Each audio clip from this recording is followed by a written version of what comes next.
Palavra da Verdade, a exposição bíblica com Hernandes Dias Lopes.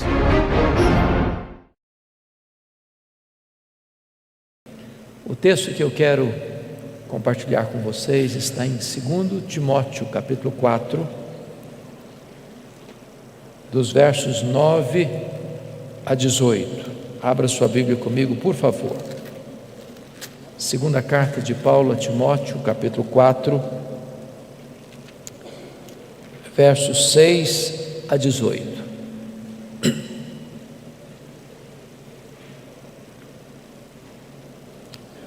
Todos vocês devem saber que esta carta foi a última carta que o apóstolo Paulo escreveu. E Paulo escreveu esta carta da sua segunda prisão em Roma. Segundo os historiadores, a prisão Marmetina,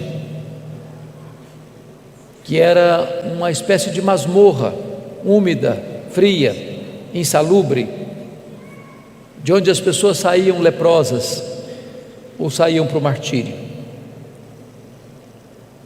Paulo escreve essa carta já sentenciado de morte, depois de ter recebido pena capital, e antes do seu martírio, ele escreve essa carta a Timóteo, num tempo de muita turbulência, quando a igreja cristã estava sendo massacrada, quando os crentes estavam sendo crucificados e queimados vivos,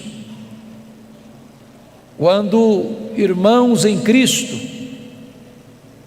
estavam debandando de forma geral, abandonando o apóstolo Paulo, e até mesmo seu filho Timóteo estava com vergonha dele.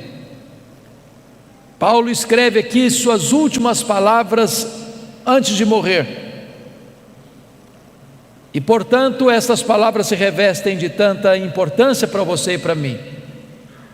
E ele se dirige a Timóteo assim: quanto a mim, já estou sendo oferecido por libação, e o tempo da minha partida é chegado. Combati o bom combate, completei a carreira, guardei a fé. Já agora a coroa da justiça me está guardada, a qual o Senhor reto juiz me dará naquele dia, e não apenas a mim, mas a todos quantos amam a sua vinda.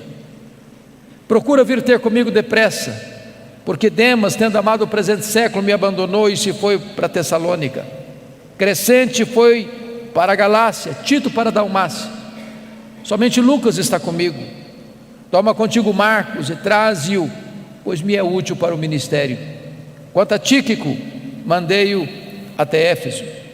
Quando vieres, traz a capa que deixei em Trode, na casa de Carpo, bem como os livros, especialmente os pergaminhos. Alexandre, o latoeiro, causou-me muitos males. O Senhor lhe dará paga segundo as suas obras. Tu guarda-te também dele, porque resistiu fortemente às nossas palavras. Na minha primeira defesa, ninguém foi a meu favor, antes todos me abandonaram. Que isto não lhe seja posto em conta, mas o Senhor me assistiu e me revestiu de forças, para que por meu intermédio a pregação fosse plenamente cumprida, e todos os gentios ouvissem, e fui libertado da boca do leão. O Senhor me guardará, ou me livrará também de toda obra maligna, me levará salvo para o seu reino celestial. A Ele glória pelos séculos dos séculos. Amém. Eu quero pedir permissão para você para só voltar nesse texto, na conclusão da minha fala. Meu propósito nesta noite é apresentar a vocês o apóstolo Paulo. Quem foi este homem que morreu pobre, velho, abandonado, cheio de cicatrizes, acusado de ser o líder dos incendiários de Roma? Quem é este homem que, inobstante morrer debaixo de ostracismo, é mais influente na história do que todos os Césares de Roma juntos?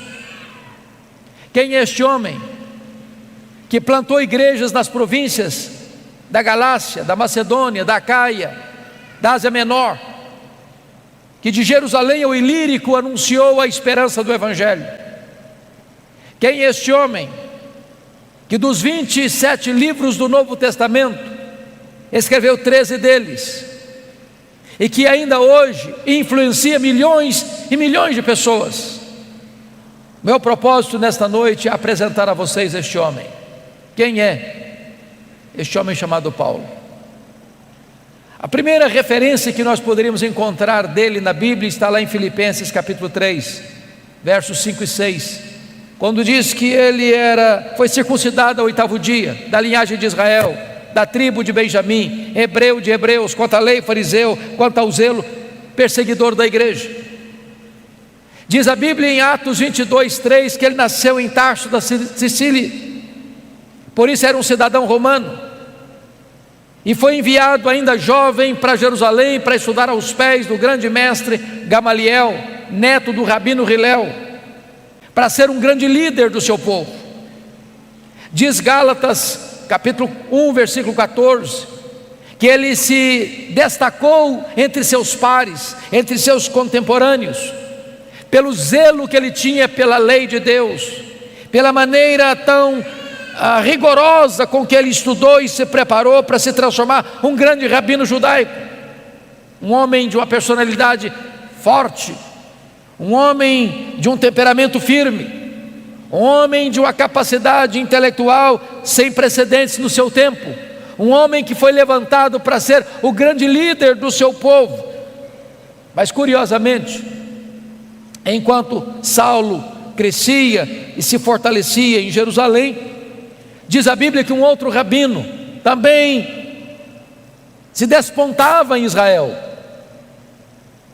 não na decantada Jerusalém, território dos grandes luminários do saber teológico, mas na pequena, na desprezada Nazaré da Galileia, não perlustrando os bancos de uma universidade, mas com as mãos calejadas, trabalhando na faina de uma carpintaria. Diz a Bíblia que este rabino da Galileia, aos 30 anos de idade, deixa Nazaré, vai ao Jordão e é batizado por João Batista e dá início ao seu ministério. A Bíblia diz que ele ensinava não como os escribas e fariseus, mas como quem tinha autoridade. Os cegos viam, os coxos andavam, os mudos falavam, os surdos ouviam, os leprosos eram purificados, os mortos ressuscitavam, a glória de Deus nele se manifestava.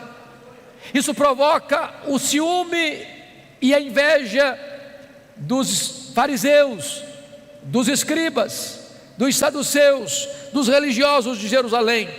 Caçam-no, perseguem-no, prendem-no, crucificam-no, sepultam-no para alívio do sinédrio judaico.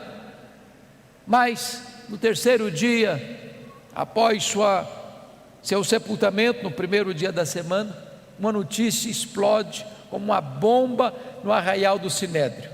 O túmulo do Rabi da Galileia foi aberto, e aberto de dentro para fora.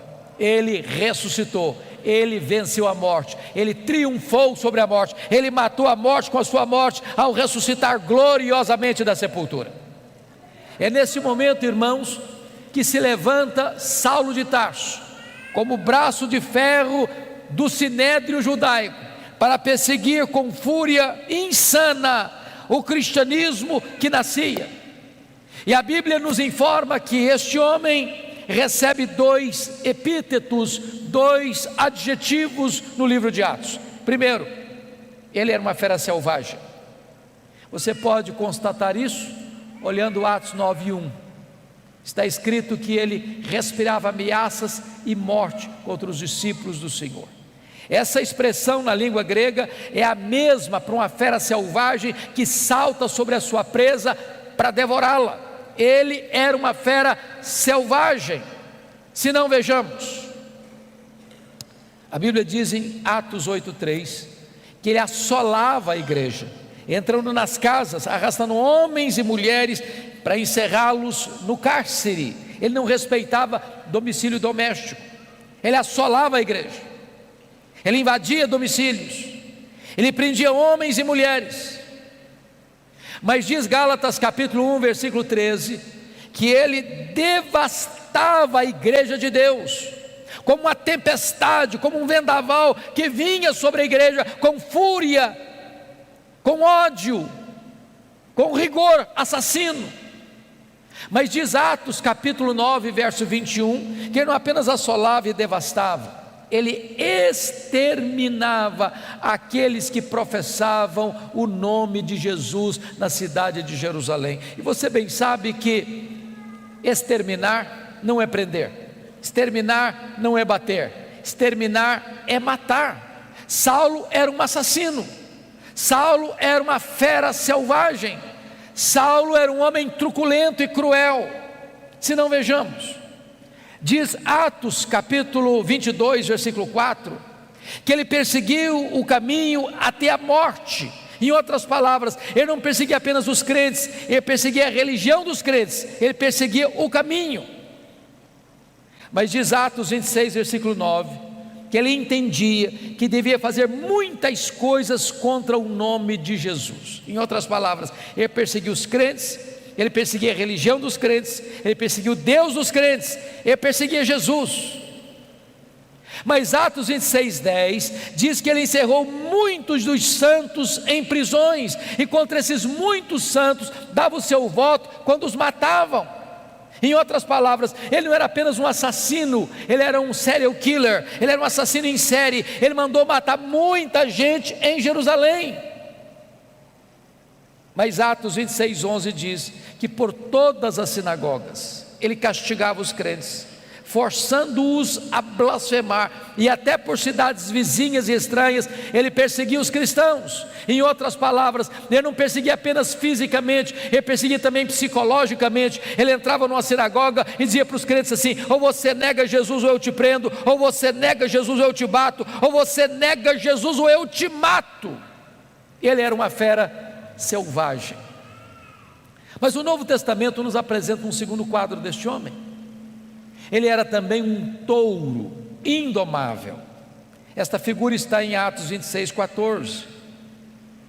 Quando o próprio Senhor Jesus aparece para ele no caminho de Damasco e diz: Saulo, Saulo, por que me persegues? Dura coisa te é recalcitrares contra os aguilhões. Eu fui criado na roça, como talvez alguns de vocês, e eu vi muito boi sendo amansado para o trabalho doméstico. E o principal instrumento para amansar um touro bravo é o aguilhão. Às vezes nós imaginamos que o Espírito Santo só começou a trabalhar em Saulo lá no caminho de Damasco. Isso não é verdade. Toda vez que Saulo entrava numa casa, arrastava homens e mulheres e os jogava na cadeia. Toda vez que Saulo entrava na sinagoga, prendia os crentes e batia nos crentes, forçando-os a blasfemar. Toda vez que Saulo dava o seu voto para matar um crente, dizendo o seguinte: ou você nega Jesus, ou eu te prendo, ou eu te bato, ou eu te mato. E aquele crente, em vez de negar a Jesus, preferia morrer pelo nome de Jesus, e o seu sangue era vertido. Era o Espírito Santo picando a consciência deste touro bravo. Mas esse touro bravo não quer ser amansado. Até o dia que esse touro bravo, respirando ameaças e morte, vai para Damasco com o propósito de entrar na cidade e arrastar homens e mulheres para jogá-los na prisão. E de repente o domador de touro bravos brada desde os céus e o joga no chão e grita das alturas: Saulo, Saulo, por que me persegues? Dura coisa te é recalcitrares contra os aguilhões. O touro bravo está caído, o touro bravo está vencido. O maior perseguidor do cristianismo está convertido. Muda aqui radicalmente a sua história. Vira-se a página da sua história, porque aquele homem que era um sanguinário, que era um assassino, que era uma fera selvagem, que era um touro indomável, agora está completamente transformado quando ele conclama e chama Jesus de Senhor. Jesus agora é o Senhor da sua vida. Diz a Bíblia que abre agora um novo capítulo na sua história, a sua preparação para o ministério.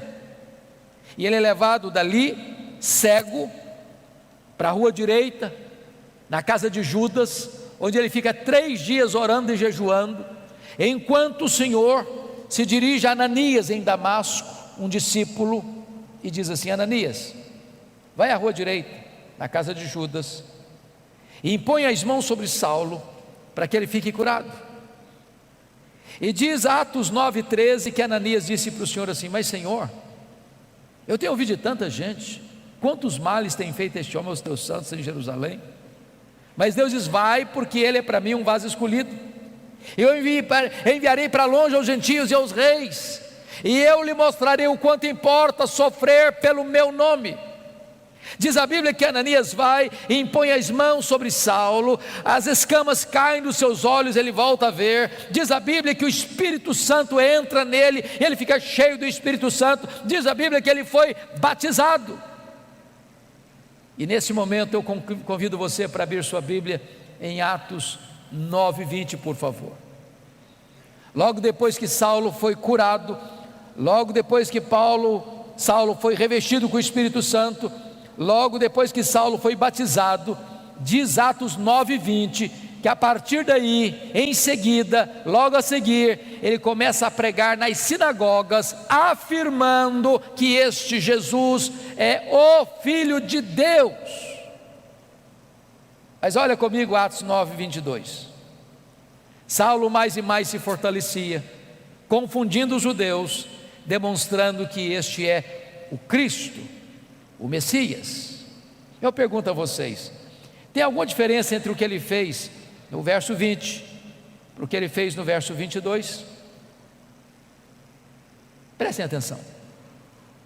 No verso 20 ele afirma que Jesus é o Filho de Deus, mas no verso 22 ele demonstra que Jesus é o Messias, é o Cristo. Demonstrar é provar uma tese detalhada, meticulosa e exaustivamente. Há uma profunda diferença entre a declaração do verso 20, onde ele declara que Jesus é o Filho de Deus, e o que ele faz no verso 22, onde ele prova detalhadamente que este Jesus, Filho de Deus, de fato é o Messias, é o Cristo. A grande pergunta é: quanto tempo durou entre o que ele fez no verso 20 e o que ele fez no verso 22? Atos não responde essa pergunta, mas a resposta está em Gálatas capítulo 1, versos 15 a 18. Diz que logo que ele foi convertido a Cristo, ele não sobe para Jerusalém, onde estavam os apóstolos, ele não consulta carne e sangue, ele vai para a região da Arábia, onde fica 3 anos, e diz então Gálatas 1,18, que depois de 3 anos na Arábia, ele retorna outra vez para Damasco. A grande pergunta: o que é que Saulo ficou fazendo na Arábia 3 anos? E a resposta é: um discipulado intensivo com Jesus. Se Jesus investiu 3 anos nos apóstolos em Jerusalém, agora Jesus em Israel, Jesus agora investe 3 anos em Saulo na Arábia. A teologia que Paulo aprendeu, ele não aprendeu como aprendeu as doutrinas do judaísmo aos pés de um mestre humano, ele aprende por revelação direta do Senhor Jesus Cristo. O Senhor revelou-se a ele e nele. Nesses 3 anos na Arábia, certamente ele releu o Antigo Testamento, e ele começa então a perceber e a constatar que aquele Jesus que ele perseguira, de fato era o Messias.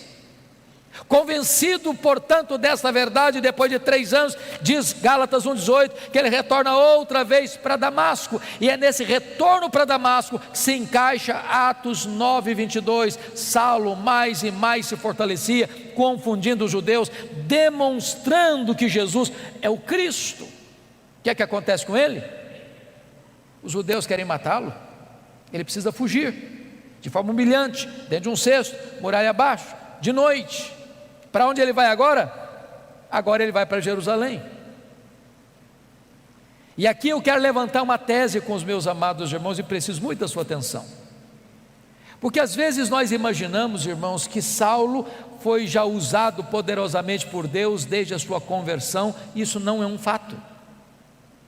A tese que eu quero levantar é que quando Saulo vai para Jerusalém aqui, ele vai não guiado pela nova aliança, mas vai dirigido pela velha aliança. A nova aliança foi uma doutrina gloriosa que o próprio apóstolo Paulo mais tarde vai expor lá na sua segunda carta aos Coríntios, a partir do capítulo 2, verso 14, quando ele diz: graças porém a Deus, que em Cristo sempre nos conduz em triunfo, e por meio de nós manifesta a fragrância do seu conhecimento, tanto nos que são salvos como nos que se perdem. Para um cheiro de vida para a vida, para outro cheiro de morte para a morte. Mas quem porém é suficiente para essas coisas? A pergunta fica no ar no capítulo 2, versículo 16 de 2 aos Coríntios, e só é respondida no capítulo 3, a partir do verso 4 a 6, quando ele diz: a nossa suficiência vem de Deus. O que é a velha aliança? A velha aliança é o que aconteceu quando Moisés desceu com as tábuas da lei do Monte Sinai. O povo disse para Moisés: tudo que o Senhor falou, nós faremos. Pergunta: vocês fizeram? Não, não fizeram. Por que não fizeram? Faltou-lhes sinceridade? Não, faltou-lhes poder. A velha aliança pode ser resumida assim: tudo depende de mim, nada depende de Deus. A nova aliança pode ser resumida assim: tudo depende de Deus, nada depende de mim. Pois eu quero lhes dizer que quando Saulo sobe para Jerusalém, ele está governado não pela nova aliança, mas pela velha aliança. Sabem por quê? Porque ele sobe para Jerusalém com a seguinte ideia latejando em sua mente: eu serei o grande líder da igreja de Jerusalém.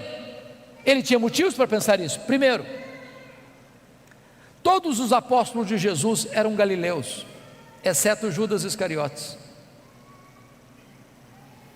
que a essas alturas não existia mais.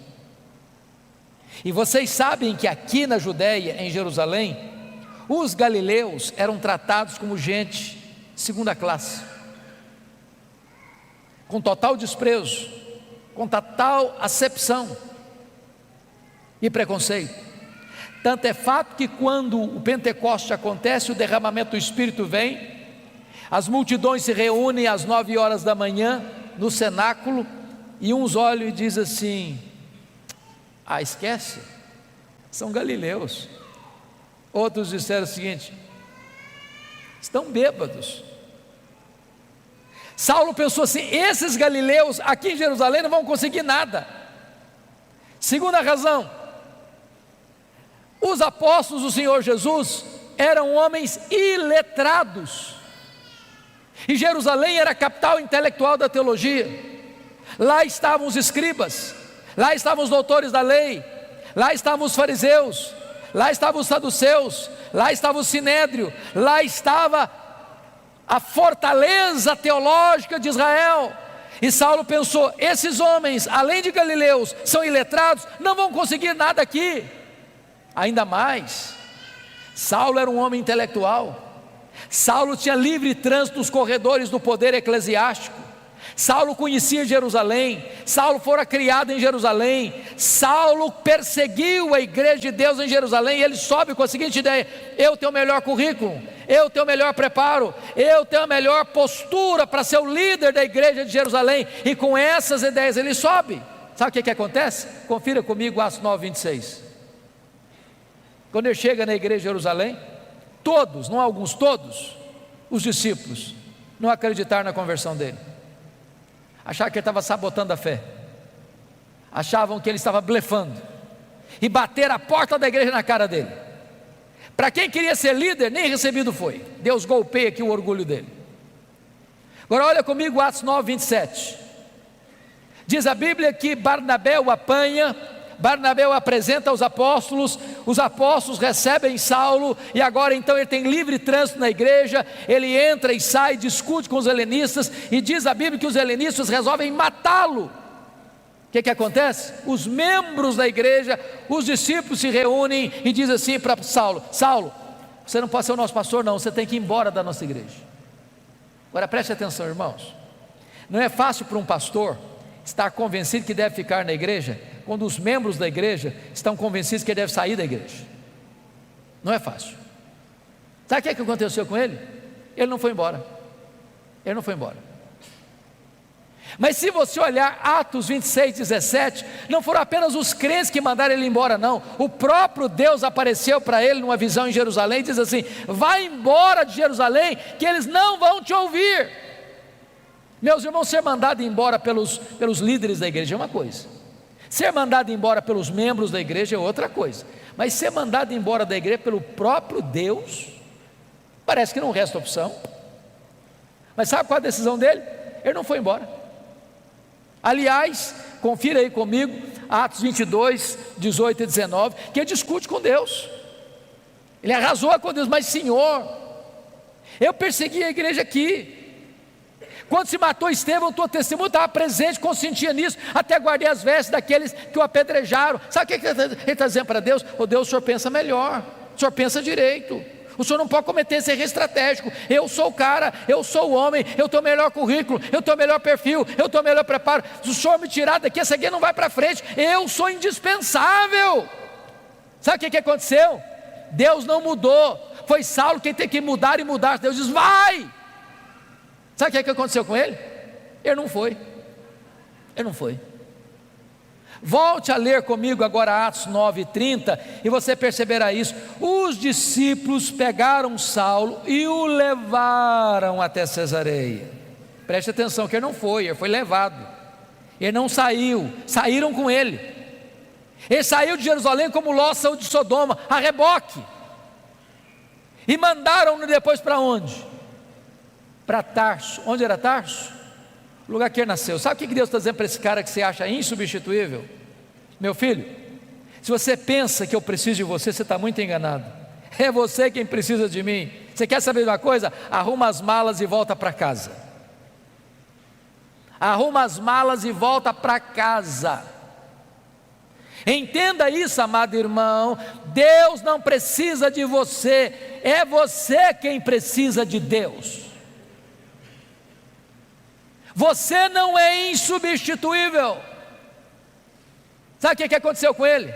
Para quem queria ser o líder, ele fica lá em Tarso mais de 10 anos, no molho, no anonimato, longe dos holofotes, longe das luzes da ribalta. Sabe por quê, irmãos? Porque primeiro Deus estava trabalhando nele, para depois Deus trabalhar através dele. Deus está mais interessado em quem você é do que no que você faz. Você primeiro precisa entender que tudo depende de Deus, nada depende de você. Mas o pior não tinha acontecido não. O pior está em Atos 9:31, confira aí comigo. No dia que Saulo arrumou as malas e foi embora da igreja de Jerusalém, diz a Bíblia que a igreja passou a crescer e passou a ter paz. Você quer algo pior do que isso para um pastor? No dia que o pastor vai embora da igreja, todos os problemas da igreja se resolvem. A igreja explode em crescimento. Tudo depende de Deus, nada depende de nós. Muitos anos depois, acontece um avivamento em Antioquia da Síria, terceira maior cidade do mundo. A igreja de Jerusalém manda para lá Barnabé, e diz Atos 11:25 que Barnabé, ao chegar lá, corre para Tarso, lembra-se de Saulo, pega Saulo, leva para Antioquia, e lá eles ensinam uma multidão de discípulos. Então Atos 13:1-3 diz que quando a igreja estava reunida em oração e jejum, o Espírito Santo apareceu e disse assim: separai-me agora a Barnabé e a Saulo para a obra que os tenho chamado. Agora preste atenção a quem o Espírito Santo mandou separar. Não foi Saulo e Barnabé, foi Barnabé e Saulo. Você já foi reserva alguma vez? Já ficou na sombra de alguém alguma vez? Ele não era o líder, ele era o liderado. Deus ainda estava trabalhando nele, para depois Deus trabalhar através dele. Então eles saíram para a obra missionária. O jovem João Marcos, primo de Barnabé, os acompanha como auxiliar dos dois missionários.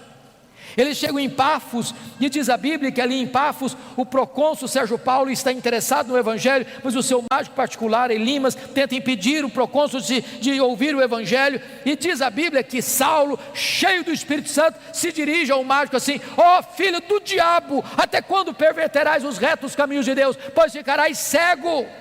o mágico fica cego, os olhos espirituais do procônsul são abertos e ele é convertido a Cristo. E diz a Bíblia que a partir dali, Saulo deixa de usar o seu nome judaico Saulo para usar o seu nome romano Paulo, e a partir dali ele se transforma no maior líder do cristianismo. Sabem por quê? Porque agora ele tinha entendido a verdade: tudo depende de Deus, nada depende de mim.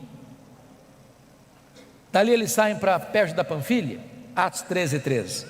E diz a Bíblia que em Atos 13:13, em perto da Panfilha, o jovem João Marcos deixa os 2 missionários e volta para Jerusalém. Você pode até perguntar: por que o João Marcos deixou os 2 missionários? A Bíblia não diz, mas eu lhes darei 3 possibilidades. Primeira, quando ele saiu de Antioquia, ele pensou que fazer missões era turismo. Quando ele percebeu que não era turismo, ele ficou decepcionado e disse: não, isso eu não quero não. Segunda possibilidade, quando ele saiu de Antioquia, o líder da caravana era o seu primo Barnabé. No meio do caminho muda o comando, agora é Paulo o comandante. Não, sob o comando do meu primo eu vou, o comando desse outro aqui eu não vou não. Terceira possibilidade, eu creio nessa. Diz Gálatas capítulo 4, versos 13 a 15, que Paulo pregou o evangelho pela primeira vez na Galácia, Antioquia da Pisídia, Icônio, Derbe e Listra, por causa de uma enfermidade física. Que enfermidade física era essa? Que ele chamou em 2 Coríntios 12:7 de um espinho na carne, mensageiro de Satanás, para lhes bofetear, a fim de que ele não se ensoberbecesse. A Bíblia não diz que ele saiu doente de Antioquia, mas a Bíblia diz que ele chegou doente no primeiro destino da sua viagem missionária. Os estudiosos afirmam que Paulo contraiu uma malária em Antioquia, nessa região de perto da Panfilha, que era uma região alagadiça, pantanosa, com forte incidência de malária, que dava uma dor de cabeça alucinante, que afetava a visão inclusive. Então o João Marcos deve ter pensado assim: bom, eu estou muito jovem para ficar doente, eu vou voltar para a casa da minha mãe. Então diz a Bíblia que ali Paulo contrai essa malária, não diz que contrai a malária, mas que ele sai doente, e chega subindo as montanhas do Cáucaso, chega nessa região da Galácia do Sul, onde ele enfrenta muitas lutas, ele é apedrejado, ele enfrenta dramas crudelíssimos, mas deixa igrejas plantadas, deixa liderança estabelecida, ele planta igrejas e estabelece liderança naquelas igrejas, apesar de tantas dificuldades. Diz Atos 14, verso 26 e 27, que ao término dessa primeira viagem missionária, eles retornam para a igreja de Antioquia da Síria, reúnem a igreja e relatam à igreja quantas coisas fizeram Deus por intermédio deles, e como Deus abrira a porta do evangelho para os gentios. Aqui uma nota de rodapé, meus irmãos: há espaço para testemunhos na igreja, mas não há espaço para projeção humana na igreja. Eles não relataram quantas coisas fizeram eles relataram quantas coisas fizera Deus. Quem faz a obra é Deus, você e eu somos apenas os instrumentos, é Ele quem faz. Mas preste atenção uma coisa, irmãos: não há crescimento de igreja sem perseguição, sem oposição, sem que o inferno se agite. Notem comigo o capítulo 15, versículo 1, que logo que os membros da seita dos fariseus em Jerusalém escutam que os gentios estão sendo convertidos e recebidos na igreja, sem passar pelo rito da circuncisão, eles descem e dizem assim para os crentes novatos: se vocês não se circuncidarem, se vocês não guardarem a lei de Moisés, vocês não poderão ser salvos. Mas isso não é evangelho. E se acrescentar algo mais à obra perfeita de Cristo? E se dizer que o sacrifício de Cristo na cruz não foi suficiente? E se afirmar que só a fé em Cristo não é suficiente? Isso é uma deturpação do evangelho verdadeiro. Então preste atenção, queridos: Paulo não podia sair para uma nova viagem missionária sem antes corrigir o problema doutrinário da igreja. E preste atenção nisso: quanto mais se prega, se a teologia não é boa, pior fica. Não basta pregar, é preciso pregar o evangelho verdadeiro. Então foi convocado um concílio na igreja, apóstolos e presbíteros, e eles se reúnem para tratar da matéria, onde fala Barnabé, onde fala Paulo, onde fala Pedro, onde Tiago lidera aquele concílio, e ao término do concílio, uma decisão foi tomada, uma decisão foi escrita, uma decisão foi levada para todas as igrejas, mostrando o seguinte, que é só a fé em Cristo que é suficiente para a salvação, e nada mais. Teologia está boa agora? Vamos fazer a segunda viagem missionária. Agora confira comigo Atos 15, 36. Diz a Bíblia que agora Paulo chega para Barnabé e diz: Barnabé, vamos fazer a segunda viagem missionária, vamos visitar as igrejas que nós plantamos, para ver se estão tudo bem, se a coisa está indo caminhando bem. E diz a Bíblia que Barnabé chegou para Paulo e disse assim: tá bom, Paulo, vamos sim. Com um detalhe: o meu primo João Marcos quer voltar com a gente. Aí Paulo disse assim: eu não acho justo levarmos aquele que nos abandonou desde perto da Panfilha. Desculpe, irmãos, o texto está registrado de uma forma sucinta e assim muito polida, mas eu acredito que não foi tão polida assim a conversa entre Paulo e Barnabé, não. Eu vou parafrasear. Foi mais ou menos assim: ô Paulo, vamos mesmo, Paulo, eu estou tão animado com essa viagem. Só um detalhe: lembra do João Marcos, o meu primo, aquele que nos deixou lá em Perge, da Panfilha? Pois é, Paulo, ele quer ir voltar com a gente. Eu acho que o Paulo fechou o semblante e disse: você está de brincadeira comigo, né, Barnabé? Não é verdade, ele quer voltar com a gente. Barnabé, não é possível, eu não quero, esse rapaz não serve para ser meu companheiro, comigo ele não vai, Barnabé. Mas Paulo, vamos dar uma chance para o rapaz, ele é jovem, ele é novo, ele vai aprender. Comigo ele não vai, Barnabé. Mas Paulo, você está sendo intolerante, Paulo, vamos dar uma chance para o rapaz. Comigo ele não vai, Barnabé. Diz a Bíblia que houve tal desavença entre eles, que não puderam caminhar juntos mais, por causa de João Marcos. Barnabé investiu no João Marcos, foi para Chipre com ele. Paulo pegou Silas, profeta da igreja de Jerusalém, foi para outra região. Paulo queria ir para a Ásia, o Espírito Santo o impediu. E de noite ele escuta, tem uma visão de um varão macedônio dizendo: passa a Macedônia e ajuda-nos. Ele entra na Macedônia, cidade de Filipos, colônia romana. Ele vai numa reunião de oração à beira do rio, e Deus abre o coração de Lídia e começa uma igreja na casa dela. Ele está indo para a reunião de oração, uma menina possessa e endemoniada está atormentando, perturbando a caminhada de Paulo, e Paulo a liberta, e os homens da cidade se rebelam, e Paulo é preso, e Silas é preso, e eles são açoitados, suas vestes são rasgadas e jogados num tronco interior de uma prisão imunda. À meia-noite eles cantam e oram, as prisões se abrem, as portas se abrem, o terremoto sísmico abala a prisão, e o comandante, aliás, o guarda o sentinela daquela prisão, percebendo que as portas estão abertas, sabendo que ele era o responsável, vai se matar com a espada, e Paulo diz: não te faças nenhum mal, todos estamos aqui. E ele trêmulo pergunta: o que eu devo fazer para ser salvo? Crê no Senhor Jesus e será salvo tu e a tua casa. E o carcereiro é convertido, o carcereiro é batizado, a obra de Deus é estabelecida naquela cidade. Diz a Bíblia que Paulo vai para frente em Tessalônica e ele é escorraçado. Diz a Bíblia que ele vai para Bereia e ele é enxotado. Agora preste atenção nesse detalhe. Quem dá a direção missionária da igreja é Deus, mas quem escolhe os melhores métodos somos nós. Prestem atenção no que Paulo vai fazer. Paulo só vai se fixar em cidades estratégicas. Ele sabia que tinha pouco tempo. Filipos é colônia romana, Tessalônica era a capital da Macedônia, Bereia era a importante cidade da Macedônia, Atenas era a capital intelectual do mundo, Corinto era a capital da província da Caia, Éfeso era a capital da província da Ásia Menor. E o que Paulo está nos ensinando, irmãos? Metodologia missionária. Vamos plantar uma igreja? Vamos. Onde? Que cidade? Vamos comprar um terreno? Vamos alugar um salão? Vamos construir um templo? Vamos. Em que bairro? Em que rua? Que terreno? Porque às vezes nós escolhemos o lugar mais difícil, mais escondido, de mais difícil acesso, e ficamos lá patinando 20 anos. Se nós tivéssemos estratégias, igrejas estratégicas influenciam toda a sua micro-região. Mas mesmo que você tenha a direção de Deus e estratégia certa, você não tem vida fácil, porque Paulo é açoitado em Filipos, é escorraçado em Tessalônica, é enxotado de Bereia, é chamado de tagarela em Atenas e é chamado de impostor em Corinto. Ele já tinha escrito a primeira carta aos Gálatas lá em Antioquia da Síria, e agora quando ele chega em Corinto, ele escreve as suas 2 cartas aos Tessalonicenses.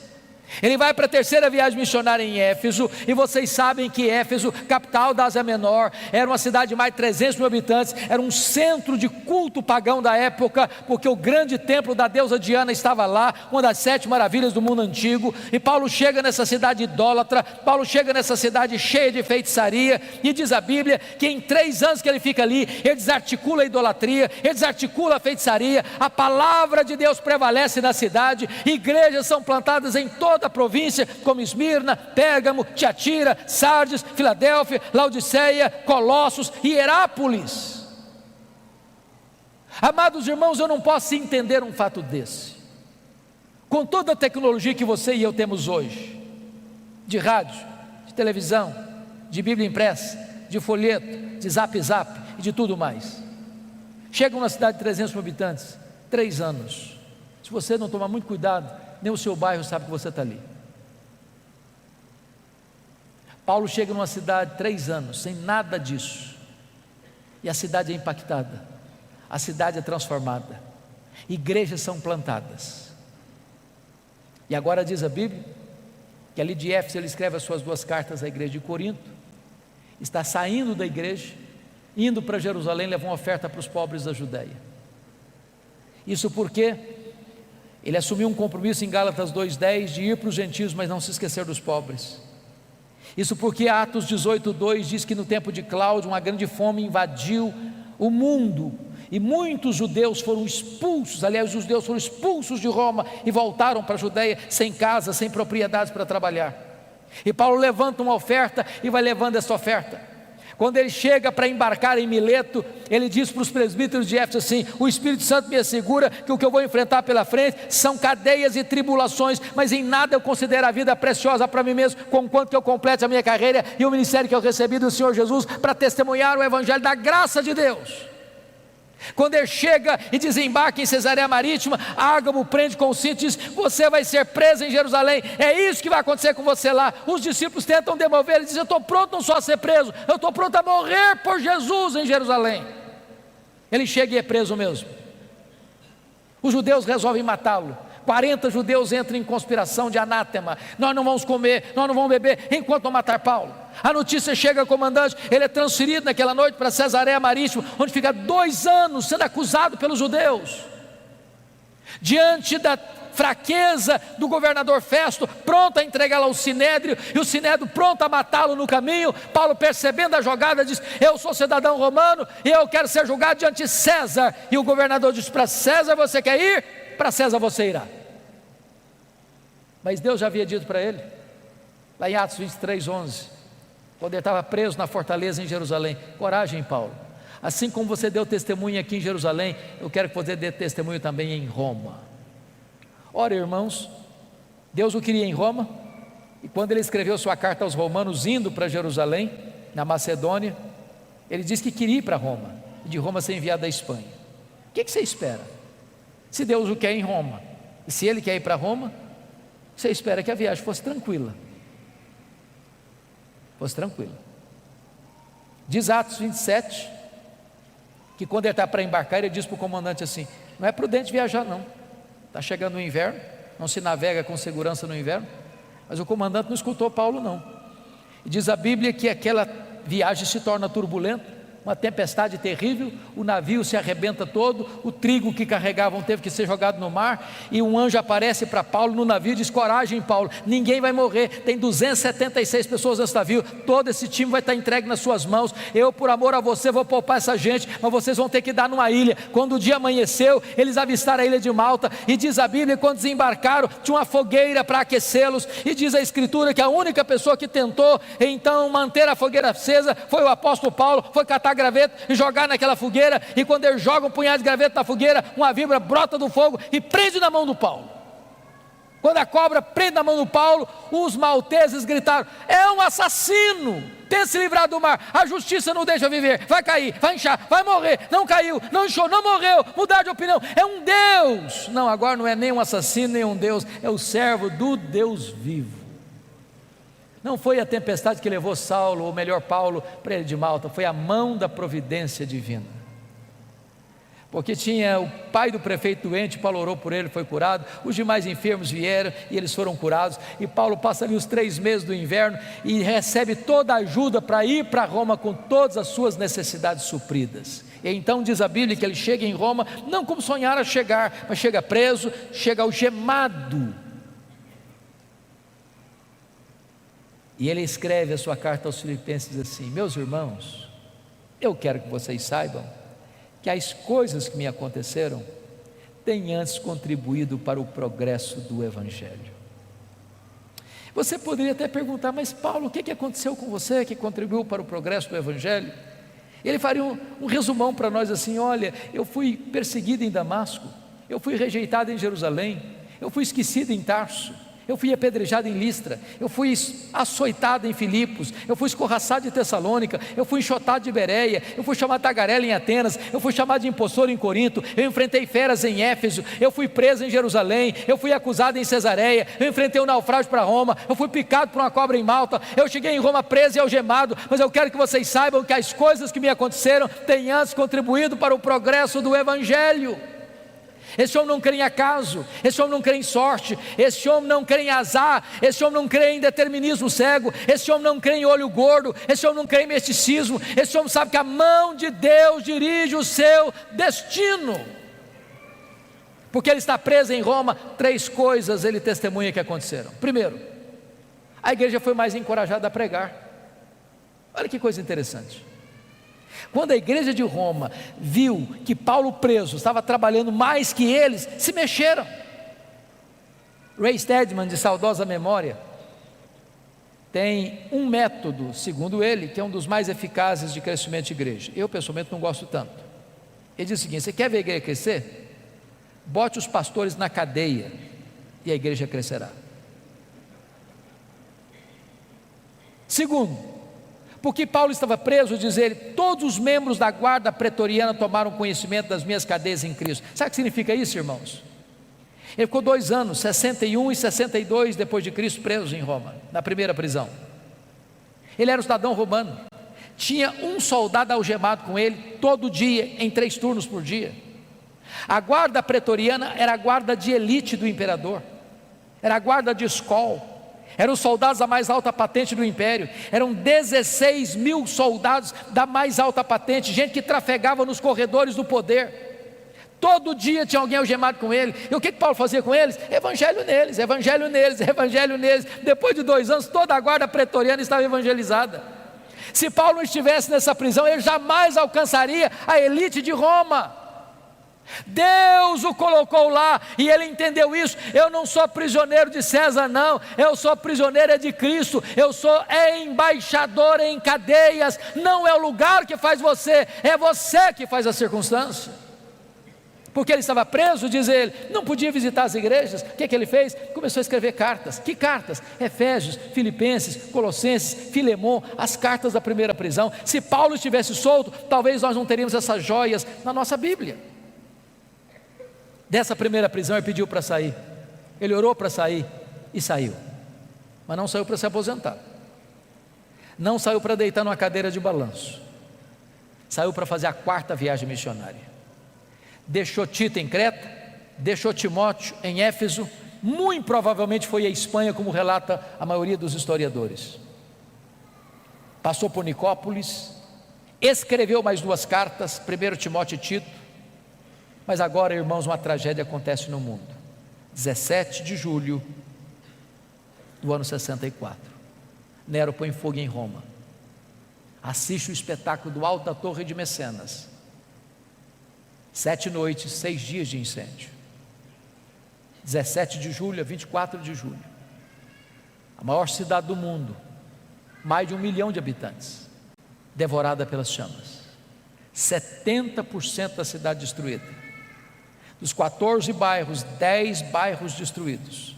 Quando o incêndio termina, constata-se que os 4 bairros restantes, densamente povoados por judeus e cristãos, dão a Nero um álibi para botar a culpa do incêndio de Roma nos crentes. Começa um massacre. Faltou cruz para fazer madeira, tamanha quantidade de crentes crucificados. Os crentes eram queimados vivos para iluminar as noites de Roma. Um massacre, uma chacina, uma coisa indescritível.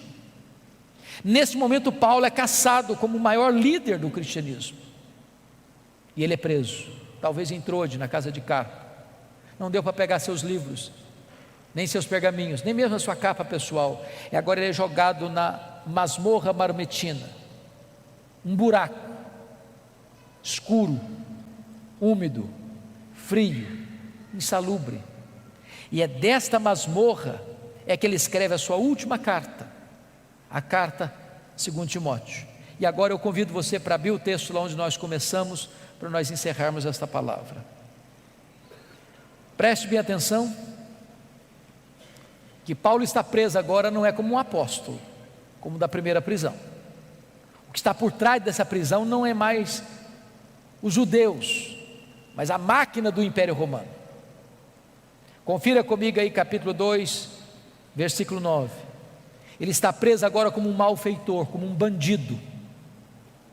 Pense você em Paulo, o grande apóstolo, circulando por todas as mídias da época, de boca em boca, de ouvido em ouvido, de esquina em esquina, de rua em rua, de avenida em avenida, de cidade em cidade, de aldeia em aldeia. Lembram do Paulo? Aquele Paulo, o pregador, o plantador de igrejas, o teólogo da igreja, o missionário maior da igreja? Pois ele é um bandido.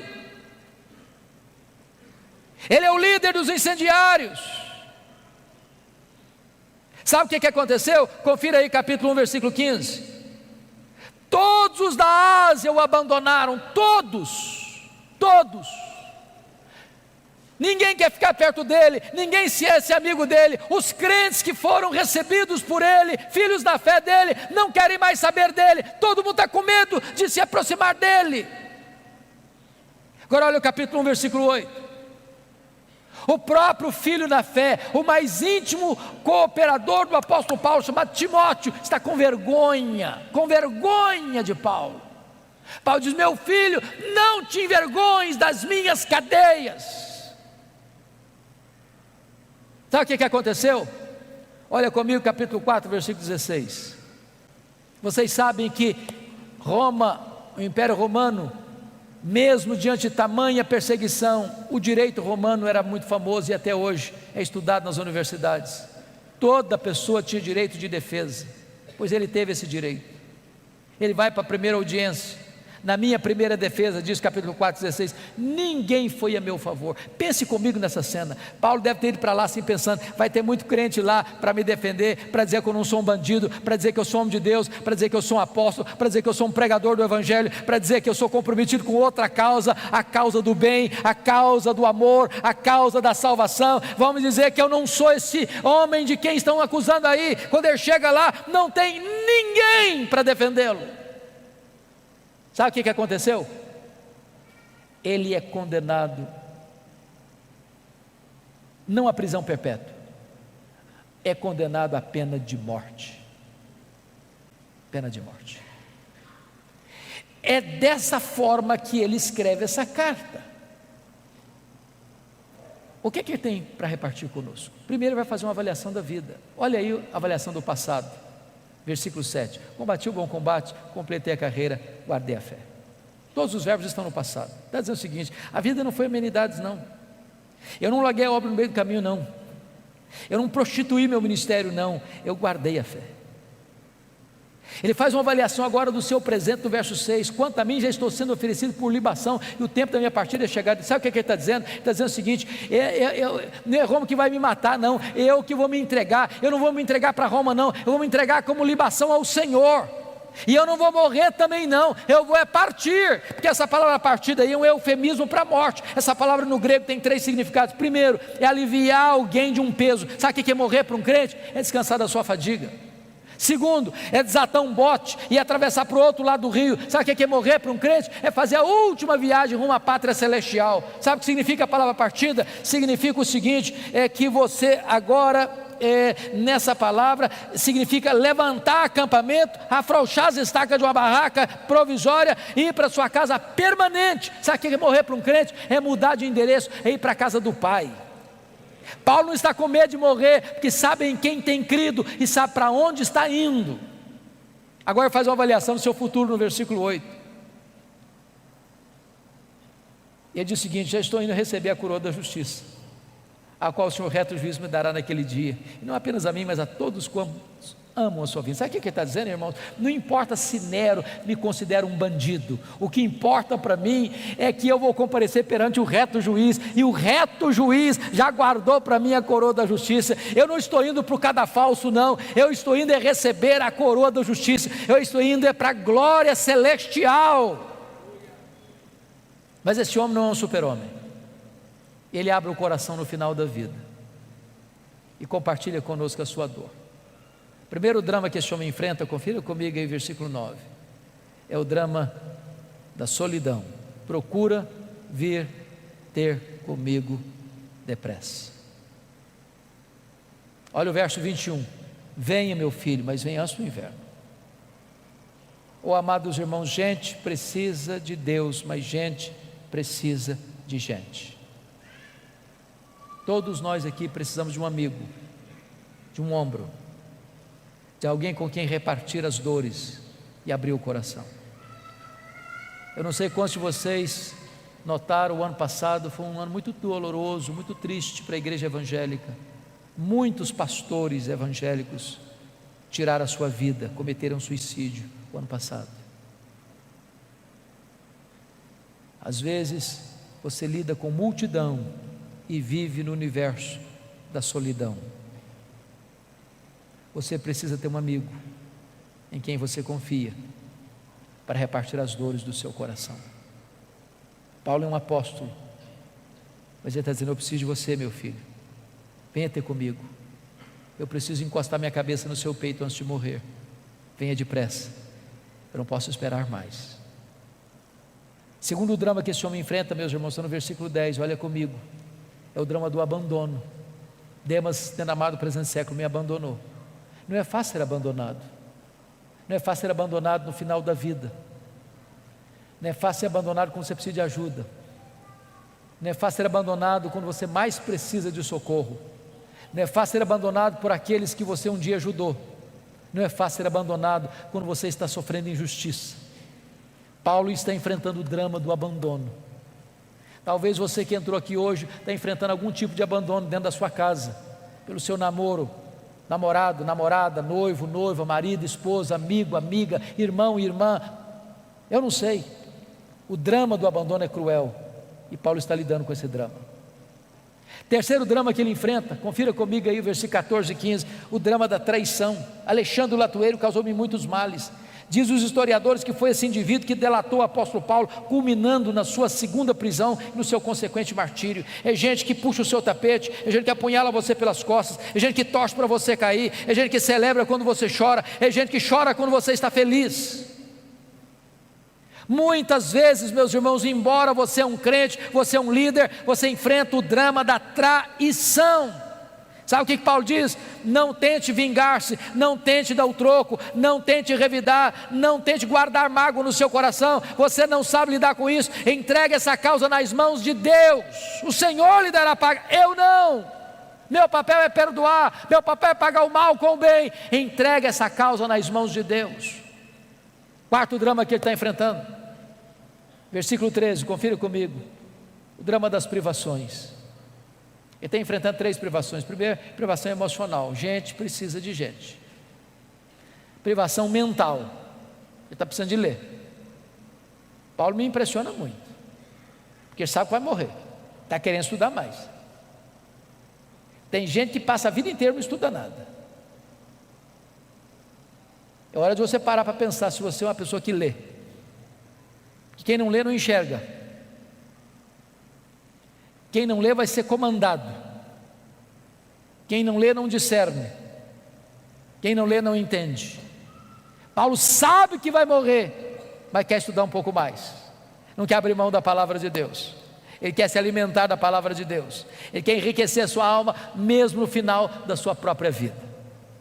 Mas ele enfrenta ainda, irmãos, o drama das privações físicas. O inverno está chegando, não tem uma capa para usar.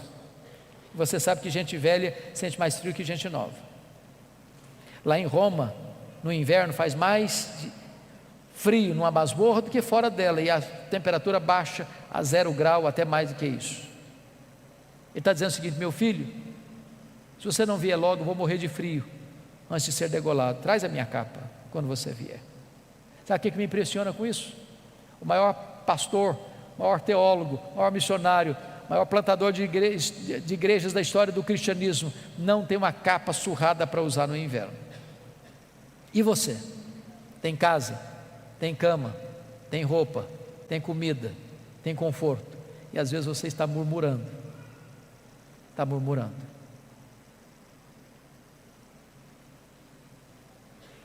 Finalmente, irmãos, talvez o mais doloroso dos dramas, está no versículo 16, é o drama da ingratidão.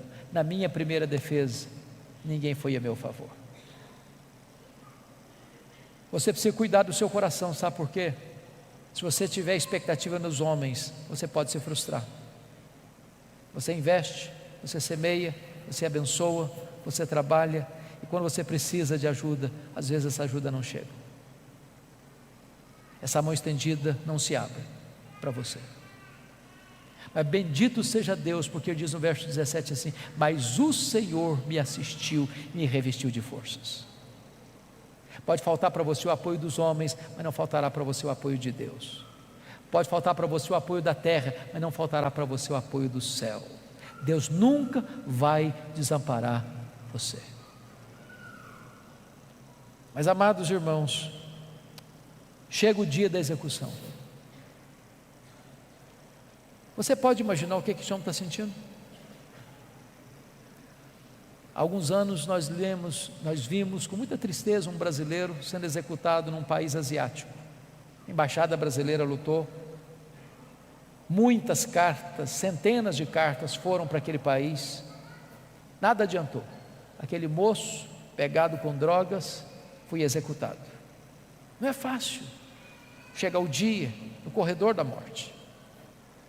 Agora imagine esse homem carcereiro indo lá na masmorra de Marmetina, escura, úmida, insalubre, um buraco de pedra, escorrendo água.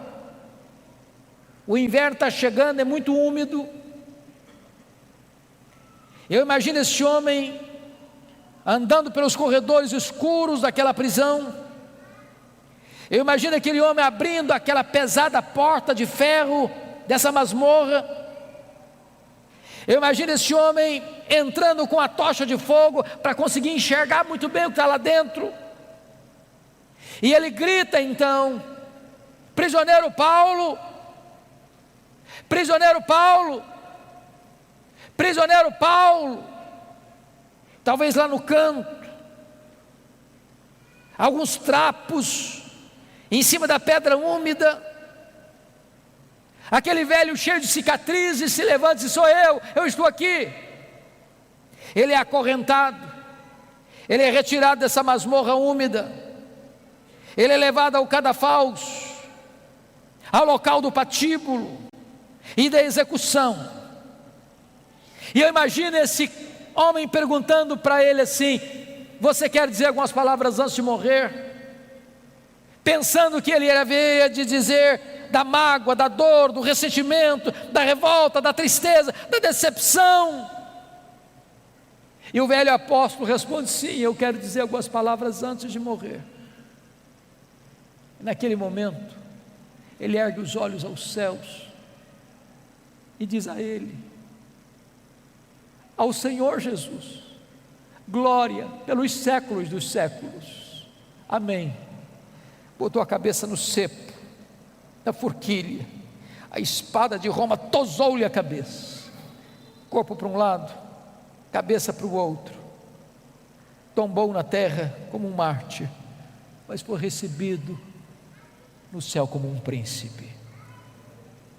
Este homem, irmãos, que diz para você e para mim: sede meus imitadores, como eu sou imitador de Cristo.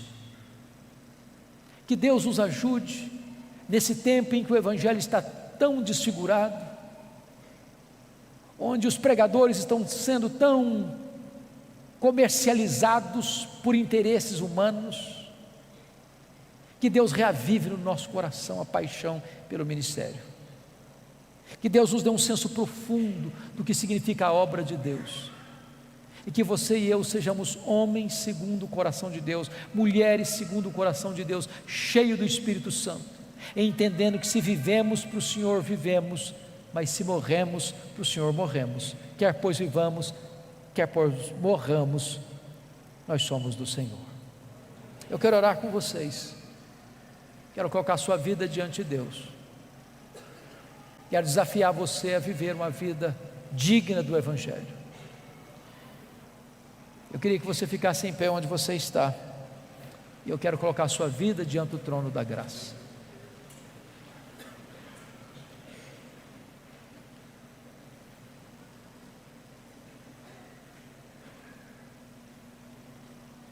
Eu não sei como que você entrou aqui hoje,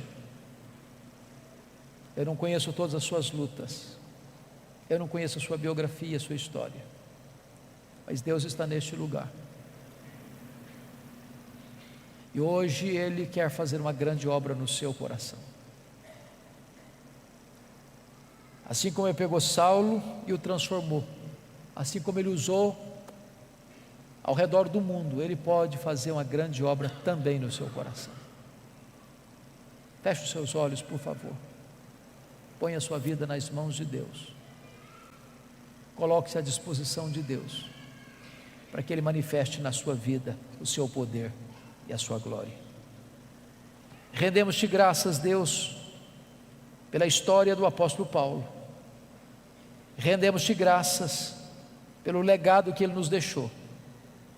Rendemos-te graças porque o ministério dele alcançou nações, povos e línguas. Rendemos-te graças porque este Evangelho chegou até nós. Rendemos-te graças porque hoje